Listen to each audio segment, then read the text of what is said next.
జై తెలంగాణ. జై తెలంగాణ. అందరికీ నమస్కారం. తెలంగాణ ప్రజలందరికీ తెలిసిందే, తెలంగాణ రాష్ట్రంలో ఉద్యమం నడిపించిందంటే మాట పాట. మరి మాట చెప్పినటువంటి అనేక మంది పెద్ద మనుషులు మనకు బాట చూపించినట్టే, పాటతోని అనేక మంది సామాన్య ప్రజలకు ఉద్యమం ఏంటి, ఉద్యమ అవసరం ఏంటి, తెలంగాణ రాష్ట్రం రావడం వల్ల లాభం ఏంటి అనేటటువంటి విషయాలు ఊరున గజ్జగట్టుకొని తిరిగినటువంటి కళాకారులందరూ వినిపిస్తేనే ప్రతి ఊర్లో కూడా ఉద్యమం ఉవ్వెత్తున ఎగిసింది. ప్రతి ఊర్లో కూడా ఉద్యమ ఆకాంక్ష అనేటటువంటిది నిలబడేటట్టు చేసింది మన తెలంగాణ పాట అంటే అందులో అతిశయోక్తి లేదు. మరి ఒక్కరిద్దరు కళాకారులు కాదు, వేలాది మంది కళాకారులు దీని వెనుక నిలబడి మద్దతు ఇచ్చి ఉద్యమాన్ని ముందుకు నడిపినారు.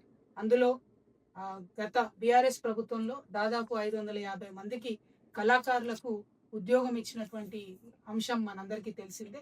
అదే విధంగా అదే స్థాయిలో కళ ఉండి, అదే స్థాయిలో అన్ని రకాల అర్హతలు ఉండి ఇంకా కొంతమందిని ఉద్యోగంలోకి తీసుకోలేదు అనేటటువంటి ఒక బాధ చాలా మంది కళాకారుల్లో ఉన్నది. మరి ఇప్పుడు అన్న అనవోజు వెంకటేశం గారి నేతృత్వంలో తెలంగాణ కళాకారులంతా కూడా ఒక ఫోరంగా ఏర్పడి మరి తెలంగాణ కళాకారులకు ఇంకా రావాల్సిన ఉద్యోగాల గురించి పోరాటం చేస్తూ ఉన్నారు. ఈ పోరాటానికి తెలంగాణ జాగృతి సంపూర్ణంగా మద్దతిస్తుందని తెలంగాణ రావడంలో ప్రధాన పాత్ర పోషించినటువంటి కళాకారులకు ఖచ్చితంగా మేము అండగా ఉంటాం. కళాకారులకు ఉద్యోగం ఇస్తాం అనేటటువంటి మాట కాంగ్రెస్ పెద్దలు పదే చెప్పడం జరిగింది.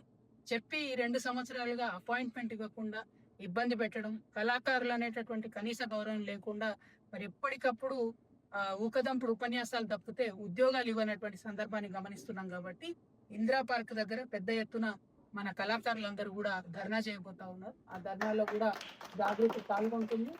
ఈ ప్రభుత్వానికి కనువిప్పు కలిగే విధంగా ఆ ధర్నా ఉండే విధంగా కళాకారులము జాగృతి అందరం కూడా ప్రయత్నం చేద్దాం. ప్రభుత్వాన్ని మేల్కొల్పుదాం, ఉద్యోగాలు సాధి. Thank you. జై తెలంగాణ. జై తెలంగాణ. జై తెలంగాణ. జై జై జై జై జై జై